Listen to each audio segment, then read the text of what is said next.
Another day, another dollar. How's it going, everybody? My name is Infamous Isaac and I'm here with a video on The Boys Season 4. So this one took a lot longer for multiple reasons. A, I was just working on other projects in the meanwhile, and B, I actually went back and rewatched all of The Boys to help add some context that I lost over the course of 2 years between Season 3 and Season 4. And so while this video will be a Season 4 only video, I do plan on making a retrospective on The Boys Season 1 through 4, or maybe once the show concludes, I'll make a retrospective on Season 1 through 5. So with this video, I watched the season twice, so I can get like a full opinion on how I felt on it, because at first I had some strong opinions, and now after watching it again I still do, but they're more contextualized. So with this video, which is something I haven't done in a long time, I'm going to give the spoiler-free one first, and then after that I'm going to give the spoiler one later, which is going to make this video significantly longer because I am a yapper. But without further ado, let's get into the spoiler-free section first, and then after that we get into the spoilers for The Boys Season 4.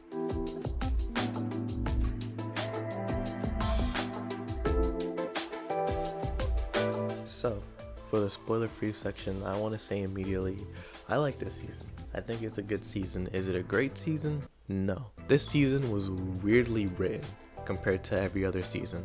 And with having the context of how every other season was written, this season potentially might be the worst, but it isn't bad. It isn't egregiously horrible, but it's definitely not going to top the other seasons if other seasons were your favorite. Like my favorite season is Season 1. This season definitely isn't better than that in my opinion. But to stop harping on the negatives for a second, this season has some of the best episodes in the show. In my opinion, it's 2 of them, episode 4 and episode 8. But in my opinion, it has some of the worst ones as well, episode 5 and episode 6.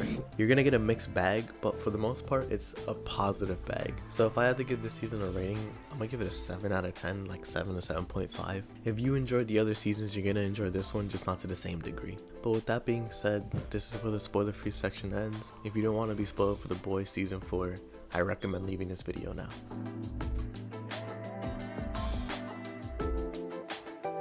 Alright, so now that I can go into spoilers, the way I'm going to handle it is I'm just going to go over plot points that I didn't like, and then after that I'm going to talk about the episodes, and then after that my final thoughts. So let's start with one of the most contentious points of this season, Frenchie and Colin. And by golly did people have issue with this. So Frenchie and Colin in this season, by the way, Colin's a completely new character, I don't know why I'm saying it like he's been here before, is a part of the Starlight Foundation, and Frenchie, obviously a part of the boys. He introduced him to Starlight, and then he started working for her, because they met through anonymous meetings, Alcoholics Anonymous type stuff. Throughout like the first 4 episodes, Frenchie and Colin start building a relationship, a very intimate one. And a lot of people started taking issue with multiple things about this, right?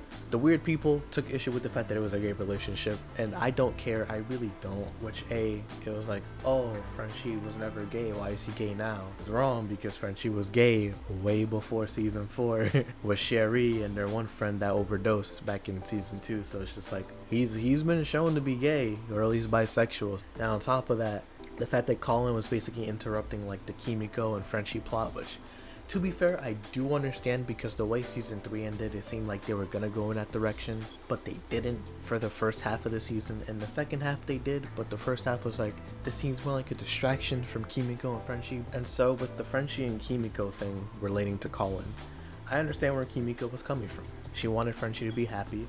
She didn't want to put him in danger with them being together, and of course she thought she was broken, Frenchie, as we know, has issues with Colin because of the fact that he was the one that killed his family, right?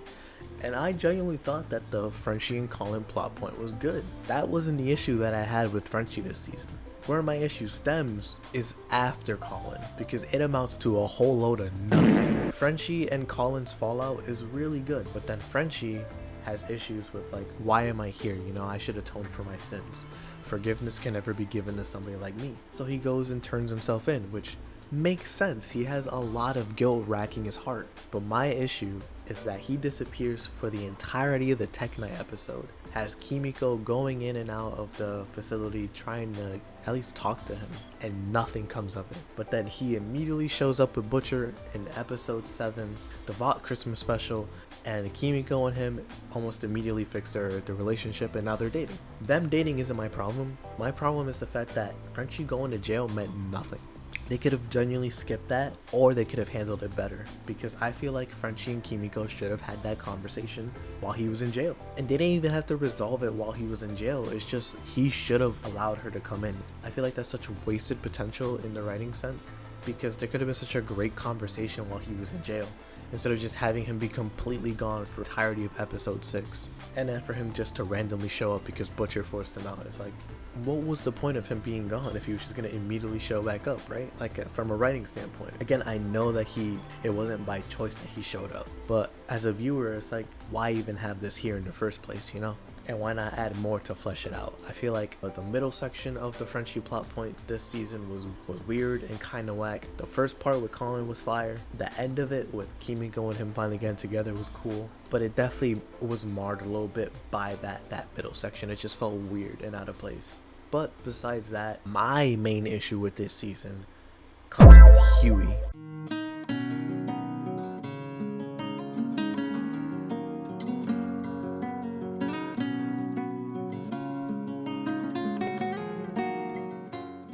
So in season 3, right? Season 3, Hughie, in my opinion, was really annoying because he was doing this whole hero thing that was like, Annie, I'm trying to save you. But this is not A, how she wants to be saved, and B, she never said she wanted to be saved in general. It was more of Hughie projecting his insecurities onto her. And that's fine because it's good writing, but man, it could get really annoying because they were hamming it up with him so bad until like episode 6 or 7. Season 4, I just feel really bad for Hughie because the writers are just messing with him. Episode 4, season 4.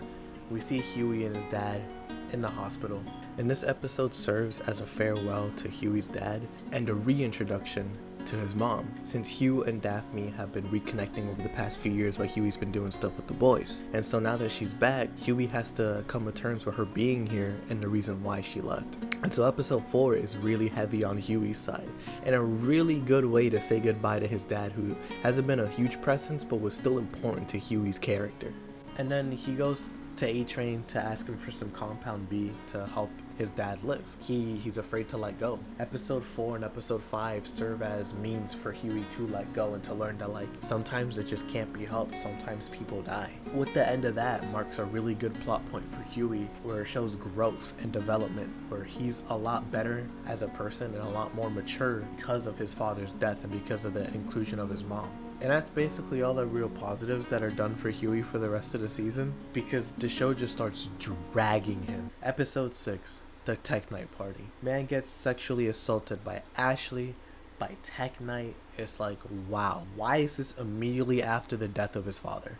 And what bothers me is the tone and how situations like this have been handled before in The Boys, where you compare it to what happened to Annie in the first episode of season 1 with the Deep, and it's like, yeah, this is taken super seriously and everybody still remembers this and it's still brought up till this day. But with Hughie, it's more played for laughs. It just seems like such a disservice to the character and his writing after going through such a poignant story point. And let's just say, right, like, okay, the Tech Night Party stays. Immediately after the next episode, it's not even talked about anymore. That's genuine PTSD, that's trauma. And it's just a plot point that happened and not something that genuinely impacted the character. The end of episode 6, Hughie was breaking down. He was cooked. But then episode 7 is like, oh yeah, no, I'm fine now. And then that brings me to episode 8, where Hughie gets sexually assaulted again, but this time he's viewed as the one at fault and not a victim. And this one is like, okay, Hughie didn't know the shapeshifter turned into Annie. Nobody knew except for Annie herself. And so when she proposes to him, he still thinks this is his girlfriend, soon to be fiance. But when the truth comes to light, he's the one viewed as the bad guy, even though he was just as oblivious as everybody else. And it's like, he had sex with her. I could understand the frustration there, because that basically is tantamount to cheating. So being mad is understandable. I genuinely don't see how he was supposed to know. And it just feels like this season, Hughie's just getting the short end of the stick, man. Like, genuinely, I feel so bad for him. So after that tangent, I want to just quickly go over the episodes and describe how I feel about them before I end the video. So let's start off with episode 1. I thought this episode was pretty good as a good introduction back into the series and as a start for season 4. Except for like the beginning section where they're infiltrating like the electoral party. I thought that was kind of whack. It just felt a little too forced in hand, like, oh, it's the boys. Look at them doing the boys things, messing up an operation like the boys. It just felt a little like, alright, I get it. I want the juicy plot details. I don't care about this. But then after that, we get the juicy plot details. We get introduced to Sage. We get introduced to the politics going on in the season so far, which is just Starlight versus Homelander. The cinematography this episode was pretty good. Some of the shots are on like the end of the episode were just like, wow, yo, this is so cool and clever. I really mess with this. The martyr scene was pretty cool as well, and funny as well. Like Black Noir being like, yo, this is so messed up, man. And then also like the blow A-Train scene was funny. Like the comedy was on point this first episode. It was funny. And I move on to episode 2. I thought it was okay. I feel like definitely a step down from episode 1. It's just Truth Con. I didn't really mess with it too much. I like the fight in Truth Con where I was like, oh shoot, this is a cool power to fight against. But it's also like, I really did not need to see all that nudity, especially when it's just a bunch of naked grown middle-aged men. It's like, bro, please. I don't want that to come off and be like, oh, but if it was a woman, you'd be fine with it. It's like, no, I just don't like it. I think it's weird and awkward. And you have the scene with A-Train and his family on top of that, like them meeting, but then his brother showing up and being like, yo, you're a phony, you're a fraud, do not talk to my children, they're not your family anymore. And Annie and Hughie watching that, just basically being like, yo, thank you for not intervening, I really appreciate that. But overall, okay episode. Also have here my notes, more Frenchie and Colin, which definitely is an upside because again, I thought that plotline was fine, nothing bad with it until after Colin. But for these beginning first few episodes, it was a good plotline.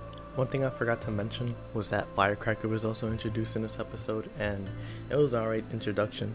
I think she gets more service later on in the rest of the season, but for right now, Firecracker's here, so that's cool, I guess. Episode 3 was good. I did have some problems with it, like Kimiko and the children fighters. It didn't really amount to anything in the series, but for this episode, it's like, oh, okay, we're getting more of that plotline for her, which is interesting. We also get to see her and Hughie try to get the V for his dad and stuff like that, which I thought was pretty cool. Flipping A-Train, Vought on ice. I thought all those plot points were pretty good. Overall, this episode was just kind of a forgettable one, but still a good one. Because it's like, it's setting up for episode 4, which brings me to that point. Episode 4 was great. Bar none, my favorite episode of this season, but I can also see why people say episode 8 is their favorite. But this episode, we got Hughie and his dad and then seeing his mom again, which was really good. A lot of complex emotions there. And again, just a really poignant point for Hughie and just seeing how he deals with his father's passing and how he grows from it later on. We got to see Starlight and Firecracker go at it on the stage and just how she just keeps poking and poking and poking and finding out about like, oh shoot, this is why she hates her back in like episode 3. And I was like, oh wow, it really blew up here. And then we got Homelander scene, which is just Anthony Starr's amazing acting, amazing acting. Just a great episode overall and one of my favorites from the series. Episode 5 is a low point for me and it's all because of the butcher plotline where they go to the farm. I just think that plotline is so whack and boring to me. And one of my friends brought up like, oh, but like Stan Edgar's back and we get to see how he interacts with Nadia and the boys after everything that's happened. And it's like, yeah, that's fair. But having the context of like, it's only been a season since we saw Stan Edgar, it'd be different if it was like, oh, we haven't seen him since season 2 or season 1. That'd be different. But it hasn't been that long in terms of the story. And I don't have a problem with him being here. It's just more of where they're at. I just don't like it. I don't like they put V in the chicken's plot point. It's just like, dog, I don't really care. In my opinion, there's other more important stuff going on, like the Vought movie phases that are going on. I thought that was genuinely interesting because it shows the Cameron Cole and how like he's interacting with the Deep and how everybody else is interacting, how Homelander was impacted by the basement, suspicions being thrown upon A-Train and stuff like that. Like I thought that was interesting. And then on top of that, Hughie giving the V to his dad last episode and then showing how like, oh shoot, this is the power that he got, which is interesting because you look back on like season 3 how Hughie had the teleportation. His dad has something similar, not in terms of teleporting, but more like going through things, phasing through things. But those two plot points in general were just more interesting to me than they were the beat up chickens thing, which only got bad once they got to the farm. Before that and after that, I thought it was perfectly fine. Then we get episode 6, which also wasn't great, but it wasn't as bad as the last episode for me, which it was the Tech Night party. From the last rant, you probably know why I don't like this part. But besides the Hughie part, I thought the interactions with Homelander and all of them, A-Train getting his first real save, and just like the politics going on there, I thought were really cool. I just really did not like the Hughie part. On top of that too, which I haven't mentioned, Kessler and Butcher, all that stuff was really cool. I like the reveal here that like Kessler was never real. It's more because of the cancer and the tumors in Butcher's brain that are messing him up. But overall, alright episode. Better than last one, but not great. Episode 7 I thought was actually pretty good. It was a good setup for episode 8. It introduces the shapeshifter, Butcher's reintroduced into the story and stuff like that. But my issues again come up where Frenchie last episode was nowhere to be seen, but then he gets reintroduced here because of Butcher, and it's like, again, that takes away the whole point of his atonement. I feel like it could have been handled better, but that's besides the point. Besides that, Ryan's whole Christmas special thing was pretty cool. A-Train and Ashley and all that stuff going on, I thought that was interesting. Ambrosius, her plot line was interesting. Definitely the better deep plot lines besides like the season 2 one. But overall, good episode. And at episode 8, people will say that this is the best episode of the season. I don't blame you if you do. This is where the shapeshifter plotline gets like into full gear. We find out that Annie again was taken over by the shapeshifter and stuff like that. She's been in like a safe house. Homelander's enacting his full plan into getting Soups into the Oval Office and stuff like that. Newman is just really on edge now because her super able abilities were revealed because of Homelander. Sage is reintroduced and stuff like that. Things are just going bad. But for the boys, you know, they get Annie back, the shapeshifter's dead, Hughie and all of them are back together, and they try to contact Newman. I thought that was cool. And then we see Butcher, and he's basically dying. He's like, alright, this is the end of the road for me. Let me call in Ryan, let me talk to him. So Mallory and Butcher are talking to Ryan. Mallory completely fumbles the bag and just like pressures Ryan into basically being like, yo, stay here. And Ryan's like, no. And then Ryan makes the simple mistake of overusing his powers. I wholeheartedly blame him for it. He's old enough to understand that like you can't do that. She's not as strong as you. And then this pushes Butcher over the edge and fully gives him to the Kessler Venom powers, where he shows back up at the end of the episode to kill Newman once they try to interact with her. This is where everything goes bad. Butcher is now on his Punisher type stuff. And then you got the boys all getting kidnapped because Homelander is now basically in office, and things are just going really bad. People from Gen B are starting to get introduced fully now, and it's like, yo, this is like the worst point for the boys in terms of like the characters. They are cooked. They are cooked. So all that being said, my thoughts on this season, I think it's a 7 to a 7.5. It isn't the best season, at least in my opinion, but it definitely has moments that surpass some of the other seasons, or at least put it on par to the other season. But I can definitely say the stuff that happened with Hughie, how they handled Frenchie's plotline, and some other stuff just kind of brought it down for me. But when the show was good, it was really good, and I still have excitement for season 5. But there's just some trends in this season that are like, I really hope they don't continue. But with that being said, thank y'all for watching. I hope y'all enjoyed. I'm so sorry this video took so long to get out. If you enjoyed, please consider liking and subscribing. It really does help out. And until next time, this has been Infamous Isaac or Rudy, whichever you prefer, and I'll see you all in the next video. Peace.